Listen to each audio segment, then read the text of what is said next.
bil ubudiyati isyaratun ila khudu'i awal, ya, bahwa wa tawaddu' ya, wa ta'abbudil manasibih ya, lima qaumihi sallallahu alaihi wasallam, bahwa laqab atau pensifatan baginda Muhammad sallallahu alaihi wasallam itu dengan hamba ya, dengan hamba sebagai hambanya Allah, itu adalah sebagai bentuk isyarah dari kekhuduannya dan ketawadduannya, rendah hatinya baginda Muhammad sallallahu alaihi wasallam ya, khudu' dan tawaddu'nya baginda Muhammad sallallahu alaihi wasallam kepada Allah Subhanahu wa taala, di samping juga sebagai isyarah akan penghambaannya. Tidak ada dari seluruh ya, makhluk Allah yang pengabdiannya, yang penghambaannya kepada Allah melebihi baginda Muhammad sallallahu alaihi wasallam.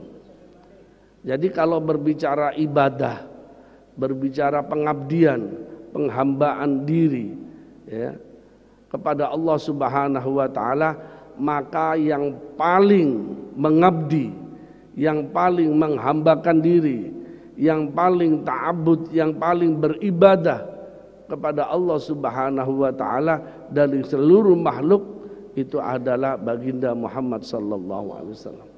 Maka beliau disifati dengan sifat abdun ya, dengan sifat abdun, dan sifat itu menunjukkan kemuliaan beliau, paling mulianya beliau, karena tidak ada makhluk yang lebih dekat ya, yang lebih dekat melainkan abdun ya, kepada Allah Subhanahu wa taala.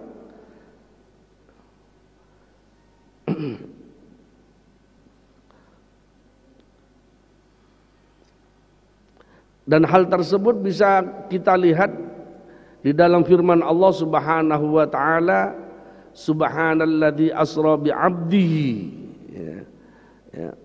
Tabarakalladzi nazzalal furqana 'ala 'abdihi, itu termasuk juga wa qawlihi fa'auha ila 'abdihi ma auha.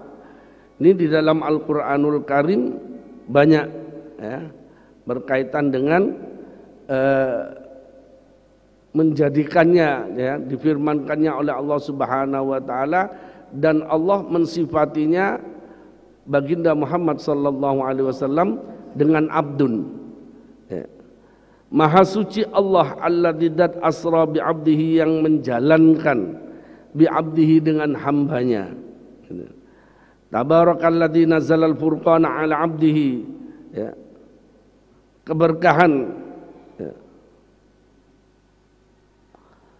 Tabarakalladzi, maha memberikan keberkahan siapa zat, yaitu alladzi zat Allah nazzalal furqana, yang menurunkan Al-Quran ala abdihi, atas hambanya ya.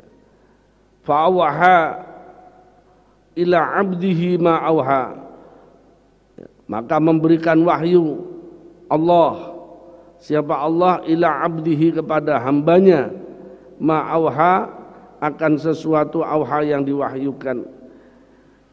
Lah, ini menunjukkan bahwa satu, walaupun beliau adalah hamba, tapi bukanlah seperti hamba lainnya. Gitu ya.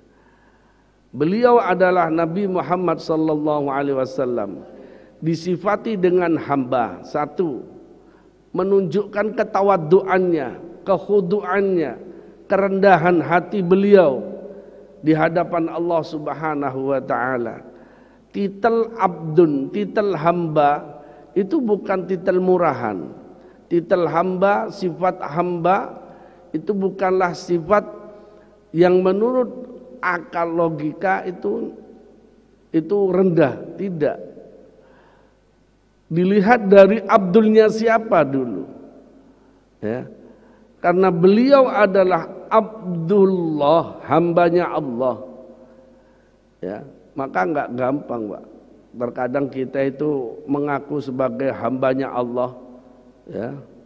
Terutama kadang ada sedekah dari hamba Allah. Wah. Apa sudah betul-betul menjadi hamba? Terkadang ada pengakuan-pengakuan sebagai hamba Allah. Apa benar sudah menjadi hambanya Allah? Bentuk pengabdiannya apa sudah betul-betul mengabdi kepada Allah? Nggak gampang menjadi hambanya Allah. Ya. Mengaku, ya kalau setiap orang mau mengakui sebagai hamba Allah ya nggak ada masalah. Tapi apakah diakui oleh Allah sebagai hamba Allah? Apa sudah diakui sebagai hamba Allah? Lah itu tergantung pada perilaku kita. Di zaman sekarang, naudzubillahi min dzalik, banyak orang yang menghambakan diri pada dirinya.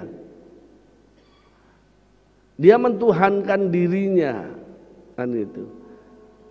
Kalau bagaimana tidak dikatakan bahwa dirinya mentuhankan dirinya, dia merasa yang paling benar. Ya. Orang yang merasa paling benar berarti dia akan mentuhankan dirinya. Karena al-haq itu bukan manusia, bukan milik manusia, milik Allah. Ya. Merasa yang pantas untuk menghakimi seseorang, ya. Hak manusia itu hak Allah. Merasa pantas dipuji bukan milik manusia, milik Allah. Lah kalau dirinya merasa pantas dipuji, merasa pantas dihormati, merasa yang paling benar, apakah dia berarti tidak mentuhankan dirinya? Apakah dia tidak berarti mentuhankan dirinya? Dia berarti kan menghambakan pada dirinya. Tidak sedikit sekarang itu. Apalagi di medsos, ya, di media-media sosial, di internet, YouTube, banyak, ya. Bahkan ini asatid, ustadz, kiai, tidak sedikit dari kalangan kiai, ustadz, ya, apa yang diucapkan merasa yang paling benar, orang lain salah. Ya. Apa yang diucapkan, apa yang dilakukan itu merasa yang paling benar. Nggak ada. Al-haq yang paling benar itu adalah Allah. Nggak ada. Ya. Kebenaran di dunia ini nisbi. Ya. Ya. Kebenaran di dunia ini nisbi. Karena semuanya akan kembali kepada Al-Quran. Kebenaran yang hak adalah Al-Quran, firman Allah. Tapi untuk memahami Al-Quran secara hak itu tidak mudah, Bapak Ibu sekalian. Tidak mudah. Terkadang menurut dirinya, menurut pahaman seseorang begini, menurut pahaman ulama lain begini. Kan berbeda-beda. Jangan merasa perilakunya sudah Al-Qur'ani, ya, sikapnya sudah Al-Qur'ani, apa yang dia lakukan sudah Al-Qur'ani, ya. Coba tilik kembali, ya. Apakah perilaku menebar kebencian itu Qur'ani? Enggak ada dalam Al-Qur'an, enggak ada dalam hadis menebar kebencian itu, ya. Kalau sudah benci pada seseorang, maka dia akan berbicara pada orang lain, kejelekan, keburukannya orang yang dibencinya, ya. Apakah itu perilaku Qur'ani? Apakah itu perilaku Nabi Muhammad SAW? Tidak, sekali-kali tidak, ya, tidak, bukan.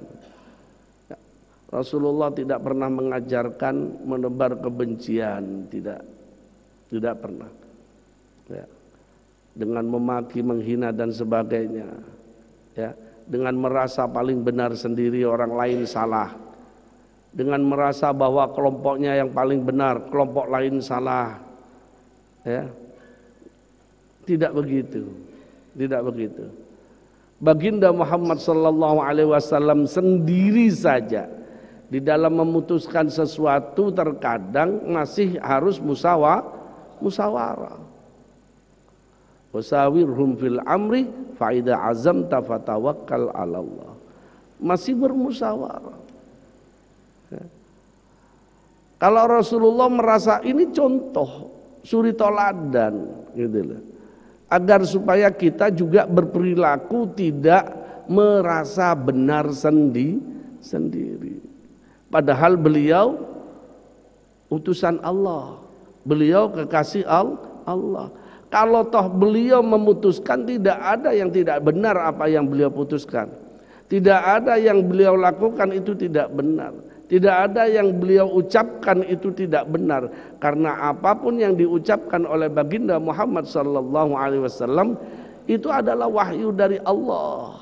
La yantiqu 'anil hawa in huwa illa wahyu yuha.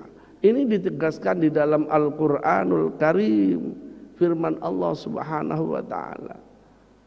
Bahwa apa yang beliau ucapkan itu semuanya adalah wahyu dari Allah. Nah, seharusnya apapun yang beliau ucapkan itu adalah kebenaran. Tapi kenapa beliau masih bermusyawarah ketika mau melakukan perang Uhud, ketika begini dan sebagainya, masih musyawarah. Beliau masih menerima pendapat beberapa sahabat. Tidak semenangnya sendiri, tidak merasa benar sendiri, tidak merasa paling benar. Ya, perbuatan orang lain itu salah, sementara perbuatan dirinya yang paling suci, yang paling benar. Itu namanya mentuhankan dirinya sendiri. Ya. Naudzubillahi min dzalik.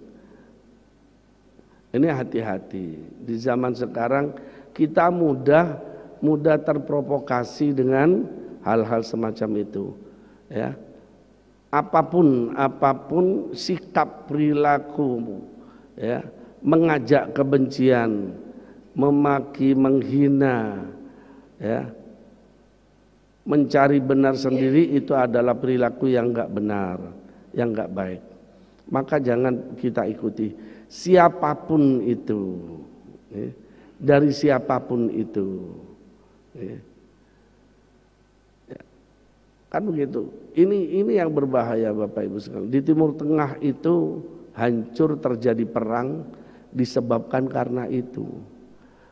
Merasa bahwa dirinya yang paling benar, orang lain salah. Merasa bahwa kelompok dirinya yang paling benar, kelompok lain itu salah.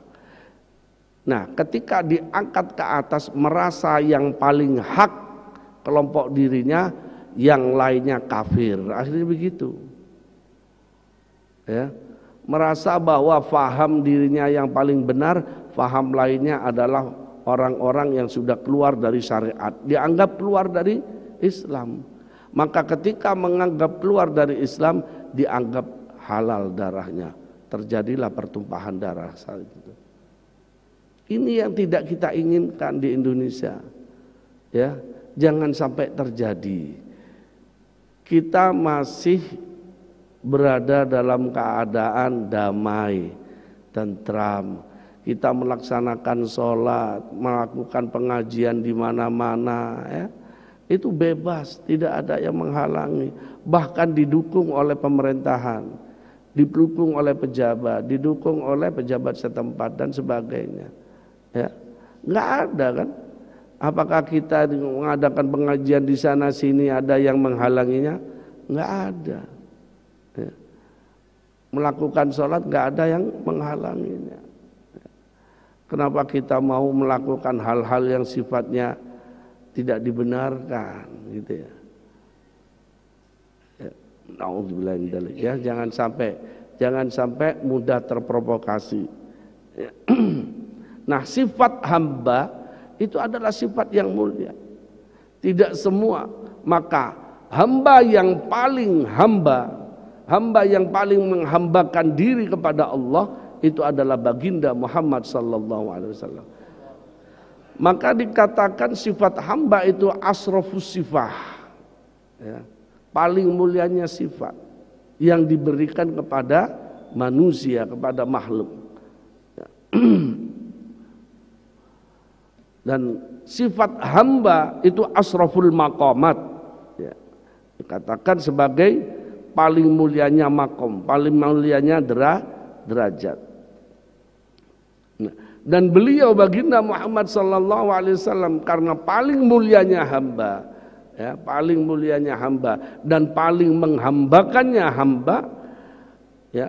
Jadi beliau senantiasa dekat kepada Allah, diberangkatkan oleh Allah, subhanalladzi asra bi 'abdihi, ya. Maha suci Allah yang telah memberangkatkan abdihi, hambanya, ya. Jadi kalau sudah Allah yang memberangkatkan, ya, ila abdihi asra bi abdihi lailam minal masjidil haram ilal masjidil aqsa alladzi barakna haulahu. Nah, kalau sudah Allah yang memberangkatkan, maka caranya juga apa katanya Allah. Tidak ada yang tidak masuk akal bagi Allah, tidak ada yang tidak mungkin bagi Allah. Dalam waktu sepertiga malam beliau diberangkatkan dari Masjidil Haram ke Masjidil Aqsa, dari Masjidil Aqsa ke Sidratul Muntaha. Tidak ada yang tidak mungkin. Karena apa? Karena Allah yang memberangkatkan. Jangan diukur dengan logika, ya. Karena logika kita masih terikat oleh jasad, gitu ya. Logika kita ini kan terikat dengan jasad. Manusia itu kan butuh makan supaya sehat. Sebenarnya yang butuh makan apa, Pak? Yang butuh makan itu adalah jasad kita, ya. Jasad kita yang butuh makan, kan gitu. Yang butuh makan kan jasad kita. Ketika kita sudah mati, ya, ketika kita sudah mati, yang mati apanya? Jasadnya, ruhnya nggak mati, gitu loh. Ruh berpindah dari alam dunia ke alamul barzah, kan gitu. Apakah ruh butuh makan, Bapak Ibu sekalian? Ruh nggak butuh makan, gitu loh. Ruh nggak butuh makan. Maka terkadang yang kita dalam hidup ini salah prioritas, ya. Dalam artian salah prioritas, terkadang dalam hidup kita memprioritaskan jasad, indahnya jasad, bagaimana jasad ini bisa terpenuhi terus, bagaimana seluruh keinginan jasad, kebutuhan jasad selalu terpenuhi. Sementara ruh tidak digubris, dicuekin, ya. Kebutuhan ruh tidak ada lain, Mbak. Kebutuhan ruh adalah kesucian ruh itu sendiri. Bagaimana mensucikan ruh? Ruh bisa suci bidzikrillah, ya, bisolah, biqiraatil Quran, ya. Itu untuk bidzikrillah, bil muraqabah, bil ikhlas, ya.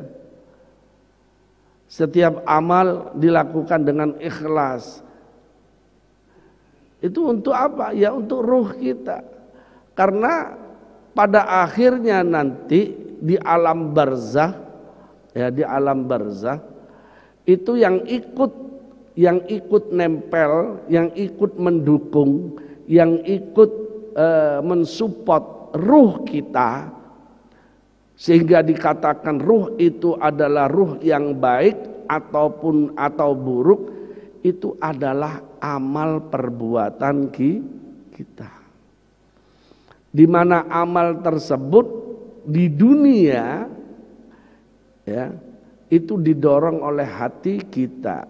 Kalaulah hati ini baik, maka mendorong jawarih kita, anggota badan kita untuk berperilaku baik. Ketika kita berperilaku baik, maka amal itulah, perilaku baik itulah yang akan menyokong ruh kita menjadi ruh yang baik, ruh yang suci, ruh yang bersih di hadapan Allah Subhanahu wa ta'ala. Ini pentingnya. Terkadang kita hanya dalam hidup hampir 24 jam setiap harinya urusan dunia terus. Kapan kita untuk menyokong untuk urusan ruh kita, akhirat kita? Ya. Maksudnya bukan berarti kita tidak boleh bekerja, enggak ada masalah, tapi ketika kerja jadikanlah pekerjaan itu ibadah. Jadikanlah kerja kita itu ibadah. Niatin kita kerja itu, niatin untuk menafkahi amanah Allah, yaitu anak dan istri. Ya. Lalu lakukanlah dalam transaksi, ya, dalam setiap langkah bisnis kita, dalam setiap langkah usaha kita itu sesuai dengan syariatnya Allah. Itu sebagai bentuk ketaatan kita kepada Allah, maka itu dicatat sebagai ibadah. Karena apa? Karena ketaatannya. Taat itu bagian daripada takwa. Jadi menjalankan bisnis dengan syariat Allah itu menunjukkan ketaatan. Dan taat itu bagian daripada takwa. Dan itu dicatat sebagai ibadah. Maka seharusnya setiap langkah kehidupan kita harusnya begitu. Harusnya begitu. Wa fi idhafatil abdi, dan di dalam penyandaran abdun ila dhamiri aqwa, ya, pada dhamiri aqwa, ya. Wa fi idhafatin, dan di dalam penyandaran abdun ila dhamiri kepada dhamir aqwa ialah lebih kuat sarafin kemuliaannya, wa ablaghahu, dan lebih sangat mulianya. Makanya dikatakan abdihi, ya. Di atas juga subhanalladzi asra bi abdihi. Kenapa kok enggak langsung bi abdillah? Ya. Begitu pula tabarakalladzi nazzalal furqana ala abdihi. Kenapa enggak abdillah? Ya. Fa'auha ila abdihi ma auha. Kenapa enggak abdillah? Kenapa sandaran hamba itu dimudhofkan kepada domir? Yang domir itu sebenarnya juga kembali kepada Allah. Hal ini menunjukkan, ya, menunjukkan aqwas syaraf, lebih kuatnya kemuliaan, lebih kuatnya kemuliaannya. Ya. Dan ini ablagh, ya, dikatakan ablaghu, yaitu lebih mulia, lebih bisa dikatakan kemuliaannya. Qala ba'duhum, berkata sebagian ulama, wa innama ikhtara subhanahu wa ta'ala dzalika ala nabi wa habibihi li'alla tadilla ummatuhu sallallahu alaihi wasallam. Sebagian ulama berpendapat wa innama, dan hanya saja ikhtara subhanahu wa ta'ala, hanya saja memilih subhanahu, maha suci Allah ta'ala dan maha luhur Allah, dzalika, akan hal tersebut, ya ini akan sifat hamba kepada Nabi Muhammad, abdun itu ala nabi, atas nabinya Allah, ya, wa habibihi, dan kekasihnya Allah, li'alla, agar supaya tadilla, li'alla tadilla, agar supaya tidak sesat, ya, agar supaya tidak sesat ummatuhu, siapa umatnya Nabi Muhammad sallallahu alaihi wasallam, bi'tiqadihim, dengan keyakinan mereka, fihi, di dalam ma.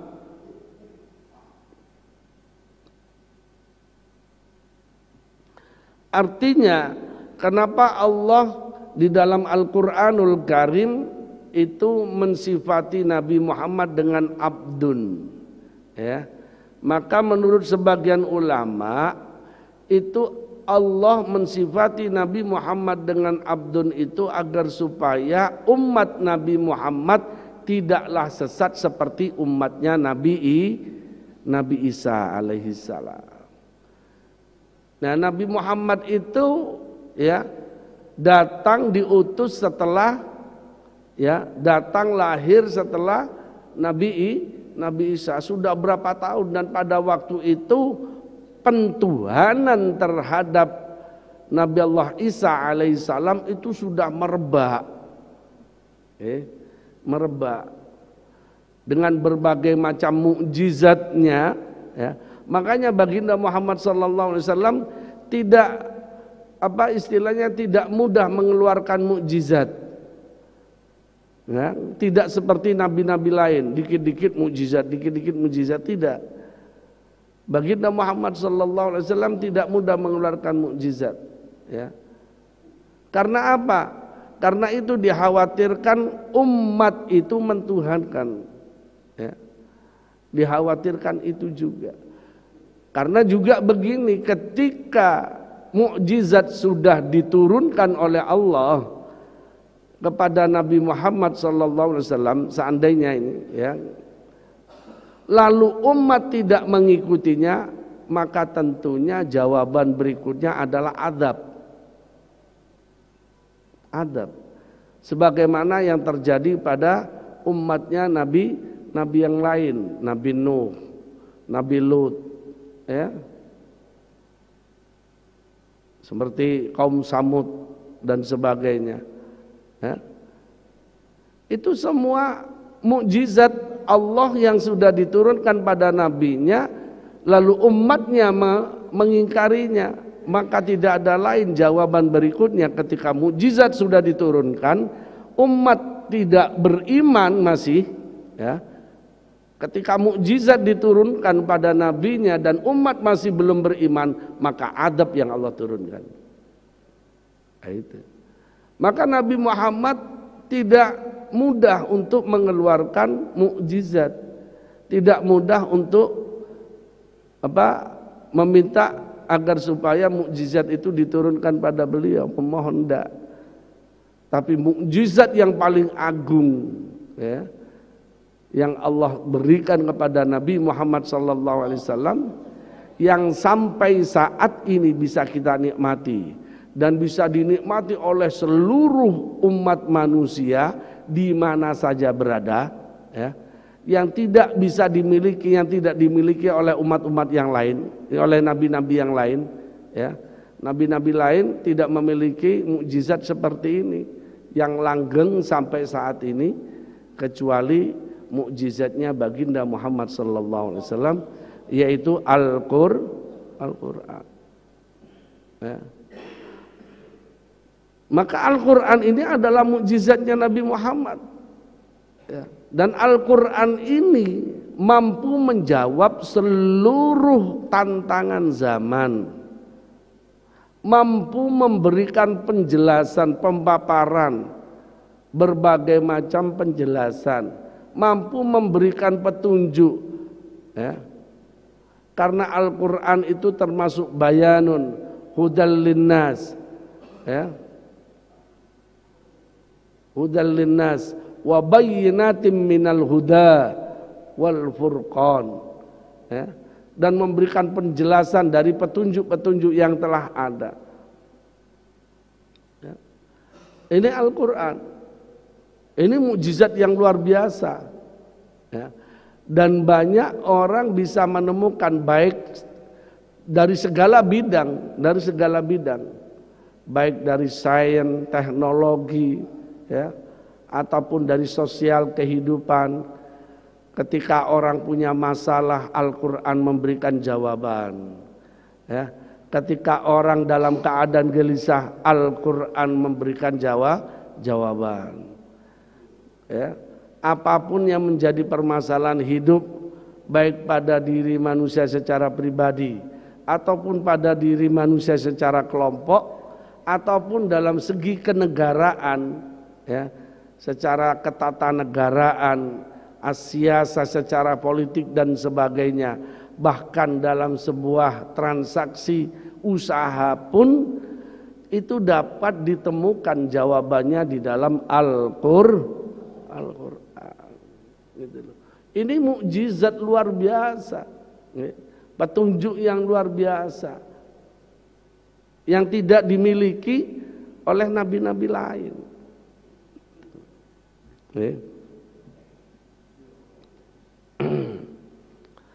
Nah, inilah sifat abdun. Maka kenapa Allah memberikan sifat abdun kepada Nabi Muhammad agar supaya umatnya tidak sesat, tidak mentuhankan Nabi Muhammad.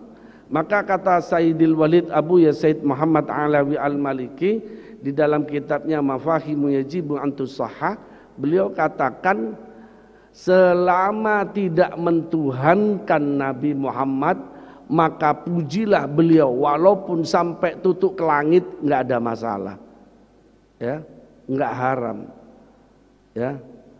Karena apa? Tetap dikatakan abdun, tetap dikatakan hamba. Ya.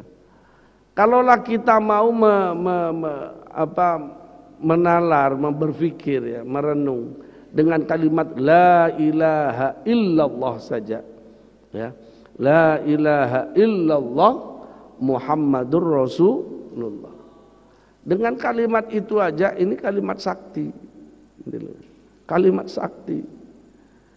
Karena kalimat la ilaha illallah menunjukkan tidak ada Tuhan selain Allah, dan Nabi Muhammad batasannya hanya sampai utusan. Sampai kapanpun bagi mereka yang meyakini la ilaha illallah Muhammadur Rasulullah, insya Allah tidak akan bisa murtad, tidak akan murtad. Lalu kenapa kalimat la ilaha illallah Muhammadur Rasulullah orang yang biasanya, ya, orang yang kafir pun bisa menjadi muslim dengan kalimat itu, kan gitu ya? Maka kaum orang-orang kafir kalau masuk Islam baiat dengan kalimat la ilaha illallah. Lah kayak gitu dikatakan bid'ah. Lah ini kan jauh, ya, jauh dari nalar pikiran sehat. Saja ini kalimat la ilaha illallah bisa mengislamkan orang kafir, kok dikatakan bisa mengeluarkan orang muslim dari kemuslimannya. Kok aneh gitu. Aneh itu. Ini wis kualik akali. Makanya yang dikatakan tahlilan katanya syirik, tahlilan bid'ah. Kan tahlilan itu membaca kalimat la ilaha illallah. Hai kising kualik ya. Kelompok-kelompok ini mudah-mudahan diberikan hidayah oleh Allah. Amin. Nah, kembali lagi domir, sandaran abdun pada domir hu pada domir hi itu menunjukkan akan aqwa syaraf, kuatnya, paling kuatnya kemuliaan dan paling mulianya, ya.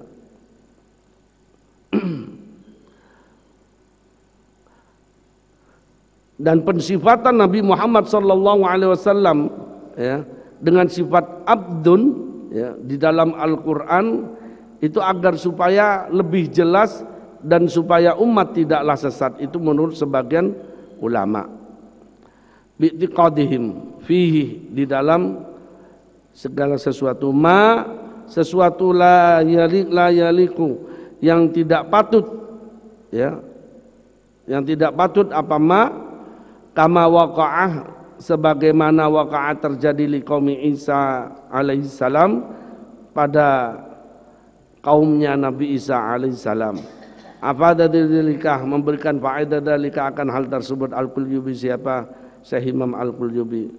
Wa rasuluhu, dan utusan Allah Nabi Muhammad abduhun, di samping Nabi Muhammad itu hambanya Allah, wa rasuluhu, dia adalah utusan Allah. Risalatan, yang membawa risalah, amatan, yang umum, fi zamanin, di zaman, fi zamani di dalam zaman, wal makani dan tempat, li jamil khalqi pada, yaitu tempat dan zaman yang umum, li jamil khalqi pada seluruh makhluk, li jamil khalqi pada seluruh makhluk, ya. Li jamil khalqi pada seluruh makhluk, sallallahu alaihi wasallam wa ala alihi dan atas keluarganya Nabi. Jadi risalah itu Nabi Muhammad diutus kepada seluruh makhluk, li jamil khalqi kepada seluruh makhluk. Kalau melihat ini berarti Nabi Muhammad diutus juga kepada para anbiya, ya, pada umat-umat sebelumnya. Jadi ya, secara jasadi, ya, secara jasadiah beliau diutus pada kita, pada umatnya, pada orang kaum setelah wal akarib. Bukan Nuh. Ketika apakah saya tanya lagi, apakah itu Nuh ya Allah? Bukan. Bahkan Nuh itu diselamatkan dari tenggelamnya, dari karam pada ketika banjir itu, banjir bandang itu karena nur itu, ya, yanju minal gharaqi wa yahliku man khalafahu minal ahli wal, karena diselamatkannya Nabi Allah Nuh alaihissalam dari ketenggelaman, ya, tenggelamnya pada bandang banjir itu disebabkan karena Nur Muhammad. Gitu. Berarti Nur Muhammad itu kan sudah ada sejak dulu. Makanya secara maknawiyah Rasulullah itu dikatakan termasuk diutus, ya, kepada seluruh makhluk. Bahkan kepada malaikat pun kila dikatakan sebagian ulama, kepada malaikat pun beliau diutus gitu. Walaupun sebagian berpendapat tidak sampai seperti itu. Tapi sebagian ulama mengatakan bahkan beliau diutus kepada, kalau berbicara kepada seluruh makhluk, malaikat pun termasuk makhluk. Malaikat pun termasuk makhluk.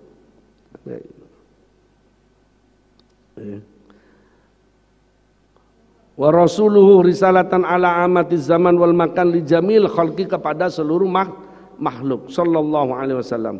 Wa ala alihi dan atas keluarganya Nabi Muhammad, la'allal musannifah agar supaya al musannif kiai musannif aradahu menginginkan, berharap, arada bihim mengharap bihim kepada mereka, ya, mutlaqal aqarib kepada akan mutlaknya beberapa kerabat, ya, auman atau orang, tahrumu alaihi zakah yang diharamkan alaihi atas mereka, atasnya az-zakatu apa zakat, haitsu dzakara tabi'in, haitsu sekiranya dzakar menyebut at-tabi'in kepada tabi'in, ba'da dzalika setelah hal tersebut. Artinya berharap ke musannif, ya, berharap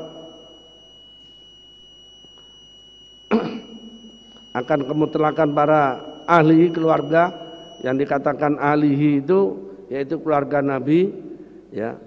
Bagian mengatakan seluruh, ya. Bila dikatakan itu dzurriyyatur rasul, termasuk dzurriyyatur rasul dari, ya, Sayyidatina Fatimah, Ali bin Abi Thalib dan sebagainya. Ya. Bila dikatakan alihi itu adalah seluruh dzurriyyatur rasul, keturunan Rasulullah. Hingga saat ini disebut kalangan habaib, ya, habaib, para habaib, ya. Makanya, ya, walaupun seperti apapun yang namanya habaib, ya, habib, kita tetap harus memuliakan. Walaupun seperti apa perilakunya. Tapi kalau salah perilakunya, ucapannya salah, ajakannya salah, ya jangan diikuti. Walaupun jangan diikuti, tapi tetap butuh dimulyakno. Nggak perlu mengejek, nggak perlu menghina, ya. Karena perilaku menghina, mengejek itu bukan perilaku Nabi, ya. Jadi kalau memang beliau adalah minal habaib, ya sudah kita muliakan, begitu. kita muliakan, walaupun dirinya itu melakukan perbuatan-perbuatan yang terkadang ya karena memang apa ya, Habib juga manusia kan itu, Habib juga manusia ya, yang punya nafsu juga kan gitu. Nah kalau beliau itu melakukan perbuatan-perbuatan maksiat, perbuatan-perbuatan yang melanggar syariat ya, ya jangan diikuti ya. Atau melakukan ajakan-ajakan ke jalan yang enggak benar, ajakan-ajakan untuk melakukan sesuatu yang enggak benar, yang enggak boleh diikuti, Pak. Sing soro awak dhewe.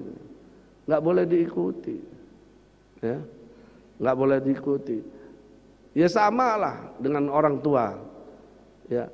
Selama orang tua kita itu memerintah kebaikan, ya, memerintah kebaikan sejalan dengan syariat Islam, maka wajib bagi kita patuh dan taat menjalaninya. Tapi ketika beliau sudah memerintahkan kita untuk melakukan sesuatu yang yata'arud bisyariah, bertentangan dengan syariat, ya enggak boleh kita ikuti, ya enggak boleh kita ikuti. Nah sama halnya dengan habaib, para habib ya, min dzurriyyatur rasul. Selama beliau mengajak kita, memerintahkan pada kita ya, yang sejalan dengan syariat, yang sejalan dengan ajaran risalahnya Nabi Muhammad sallallahu alaihi wasallam, kudu kita ikuti, kita ikuti. Tapi kalau sudah bertentangan dengan syariat, bertentangan dengan ajaran baginda Muhammad sallallahu alaihi wasallam, ya harus kita tolak. Tidak boleh kita ikuti, walaupun kita tetap memuliakannya, gitu ya. Jangan sampai kita apa istilahnya taat membabi buta, ya. Pokoknya karena dzurriyyatur rasul kudu taat, membabi buta, enggak begitu, Pak. Nggih. Taat ya taat, patuh ya patuh, memuliakan ya memuliakan. Tapi yang dhisik, kalau memang sejalan dengan syariat kita ikut, enggak sejalan dengan syariat ya enggak perlu kita ikuti, kan gitu aja. Nggih. Wasahbihi wallahu a'lam bishawab.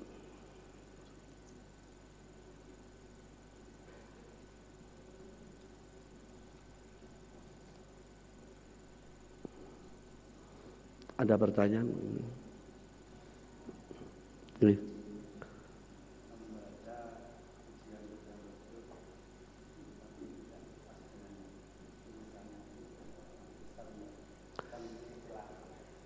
Membaca pujian-pujian pada Rasulullah tidak pas dengan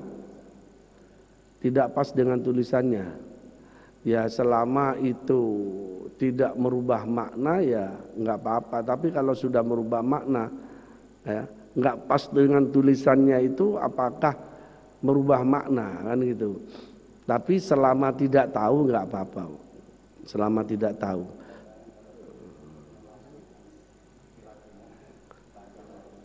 Oh panjang pendeknya, oh itu lidoruratus syair enggak apa-apa, ya.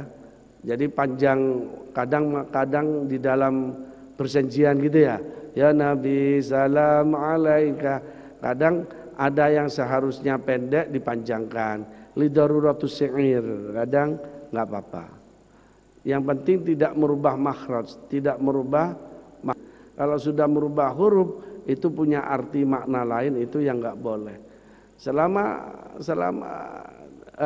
tidak merubah huruf ya, dan hanya sekedar panjang pendek istilahnya, karena lidoruratus syair, karena untuk menyebutnya itu bersair supaya kelihatan indah, kadang memang yang pendek dipanjangkan, kayak gitu untuk mengikuti. Tapi ya jangan sampai kebablasan, ya jangan keterlaluan lah. Kalau hanya sekedar sedikit-sedikit Enggak apa-apa, istilahnya lidaruratu syair, karena daruratnya syair, ngikuti daruratnya syair, enggak apa-apa. Gitu. Kalau melebihi dari itu ya ya enggak boleh. Nggih, enten malih.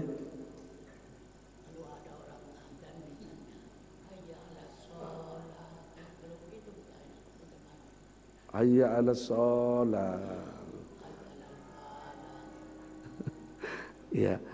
Jadi hayya 'alas shalah yang seharusnya kan begitu ya. Ada kan yang seharusnya dipanjangkan lamnya.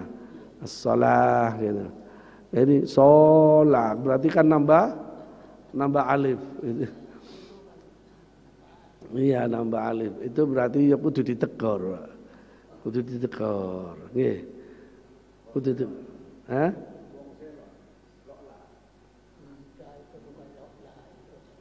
Ya yang saumpamane kalau ya diharap jangan ngadan lah. Ya. Iya. Kalau imam pun kalau bacaannya sudah enggak benar ya dimohon untuk kadang begini memang kalau ini di sini enggak terjadi, kalau di desa-desa terjadi memang. Wis kadung dadi imam wis tahunan sampai wis tuwek wis wacaane gak karuan iku sik tetep gak gelem diganti. Alasannya itu apa? Alasannya istiqomah. Istiqomah ya istiqomah, tapi nek wis macane gak karuan, untune wis coplok kabeh. Ya wis gelem mong kudune ya seharusnya menyadari kalau sudah waktunya pensiun gitu ya. Pensiun jadi imam. Ya arahkan anak-anak muda gitu loh. Anak-anak muda yang bacaannya fasih. Ya begitu. Ya, kalau jenengan nanti jadi imam di satu tempat, ya nek pun sudah sepuh, wis gak fasih lagi, ya kudu siap untuk pensiun. Ojo dengan alasan ini istiqomah. Istiqomah ya istiqomah, tapi tidak harus jadi imam kan gitu. Gitu. Yang penting ala kulli hal selama tidak merubah makhraj, tidak merubah makna itu tidak apa-apa. Ya, masih dimakfu. Tapi kalau sudah merubah makna itu yang tidak boleh, ya. Yang itu harus ditegur sudah. Ya, walaupun tidak tahu karena ketidaktahuannya ya harus dikasih tahu. Gitu. Harus dikasih tahu. Makanya belajar dulu ya sebelum tampil. Belajar adzan, belajar ngimami ya sebelum ya kudu tasheh dulu. Jangan asal-asal pokok iso adzan. Ya walaupun adzan kudu ditasheh. Kalau di luaran sana ya di Timur Tengah adzan pun itu ada sanadnya, Pak. Ada adzan sanad yang memang mutasil sampai pada Bilal Ar-Rabah. Itu ada. Ijazah, dapat ijazah. Ijazah adzan ya salah beberapa muadzin di luaran sana di Timur Tengah rata-rata punya ijazah adzan muadzin sanadnya seperti Bilal Ar-Rabah. Gitu loh. Jadi adzannya seperti adzannya Bilal gitu loh. Dan itu persis sudah Bilal yang seperti itu dulu. Karena apa? Sudah bersanad. Ya, Bilal punya santri, santrinya punya santri, terus begitu. Gitu loh. Kalau di luar sana, nah di sini kan pokoknya ngelagu-lagu dewe ya. Pokoknya lagu-lagu dewe, saenake dewe ya. Pokoknya ojo sampai ojo model Jawaan gamelanan ngono adane. Monggo mari kita mohon pada Allah Subhanahu wa taala, mudah-mudahan ilmu yang Allah berikan kita menjadi ilmu yang manfaat dan barokah yang dapat menghantarkan diri kita untuk memperoleh ridho dan cinta Allah dan membawa diri kita mati dalam badan husnul khatimah. Ala hadhihi niyah bisri min asraril Fatihah. Bismillahirrahmanirrahim. Ar-Rahmanir-Rahim. Maliki yaumiddin. Iyyaka na'budu wa iyyaka nasta'in. Ihdinas siratal mustaqim. Siratal ladzina an'amta 'alaihim ghairil maghdubi 'alaihim waladdallin. Bismillahirrahmanirrahim. Alhamdulillahirabbil alamin. Wassalatu wassalamu ala asrofil anbiya'i wal mursalin sayyidina Muhammadin wa ala alihi wa sahbihi ajma'in. Hamdan yuafi ni'amahu wa yukafi mazidah. Ya Rabbana lakal hamdu li jalali 'azimi sultan. Allahumma salli ala sayyidina Muhammad salatan tunjina min jumlah ahwal wal afat. وتقضي لنا بها جميع الحاجات وتطهرنا بها من جميع السيئات وترفعنا بها عندك أعلى الدرجات وتبلغنا بأقصى الغايات من جميع الخيرات بالحياة بعد الممات وعلى آله وصحبه وسلم تسليما كثيرا. اللهم إنا نستحفظ ونستودعك دياننا وأنفسنا وأولادنا وأهلنا وأموالنا وكل شيء أعطيتنا. اللهم اجعلنا وإياهم بك أمانك وعيادك من كل شيطان مريد وجبار عنيد وذي عين وذي بن شر كل ذي شر على كل شيء قدير. اللهم جملنا بالعافية والسلامة وحققنا بالتقوى والاستقامة وعيدنا من مجيبة الندامة إنك سميع الدعاء. Ya Allah, Ya Rahman, Ya Rahim, ampunilah seluruh dosa dan kesalahan kami, Ya Allah. Ampunilah seluruh dosa dan kesalahan kedua orang tua kami, Ya Allah. Ampunilah seluruh dosa dan kesalahan anak istri kami. Ampunilah seluruh dosa dan kesalahan sikap, perilaku, ucapan dan cara berpikir kami yang salah. Ya Allah, Ya Rahman, Ya Rahim, ampunilah seluruh dosa, perilaku, sikap kami dan ucapan kami, ya, serta apapun yang ada pada diri kami, Ya Allah, zahiran wa batinan. Ampunilah seluruh dosa dan kesalahan kami semua, Ya Allah, dan seluruh kesalahan keluarga kami, Ya Allah. Ya Allah, Ya Rahman, Ya Rahim, lindungilah kami beserta seluruh keluarga kami, Ya Allah, dari provokasi iblis, setan dan dajjal. Lindungilah kami semua, Ya Allah, dan seluruh keluarga kami, Ya Allah, dari kesesatan dan kemungkaran, dari kemaksiatan dan kejahatan, dari segala macam bentuk keburukan hingga pada kejahatan dan keburukan nafsu kami sendiri, Ya Allah. Ya Allah, Ya Rahman, Ya Rahim, bimbing kami dan tuntun kami, Ya Allah, beserta seluruh keluarga kami, Ya Allah, menuju jalan yang Kau ridhoi, jalan yang menghantarkan diri kami memperoleh ridho dan cinta-Mu, jalan yang menghantarkan diri kami memperoleh kebahagiaan, ketentraman, kedamaian, kesejahteraan, keselamatan dunia dan akhirat kami, jalan yang menghantarkan diri kami semua, Ya Allah, mati dalam keadaan husnul khatimah, membawa iman dan Islam, berada dalam pangkuan cinta kasih-Mu. Ya Allah, Ya Rahman, Ya Rahim, jadikanlah diri kami beserta seluruh keluarga kami, Ya Allah, hamba-hamba-Mu yang saleh dan salihah, taat menjalankan perintah-Mu, menjauhi seluruh larangan-Mu, dan senantiasa bersyukur akan segala nikmat pemberian-Mu, sabar ikhlas menerima segala ketentuan-Mu. Ya Allah, Ya Rahman, Ya Rahim, berkailah hidup kami, Ya Allah, berkailah umur kami, Ya Allah, berkailah kesehatan kami, Ya Allah, berkailah harta dan ilmu kami, Ya Allah, berkailah seluruh apa yang telah Kau anugerahkan pada diri kami, Ya Allah, dengan keberkahan-Mu. Rabbana taqabbal du'aana ya maulana innaka antas samiul alim wa tub alaina innaka antat tawwabur rahim.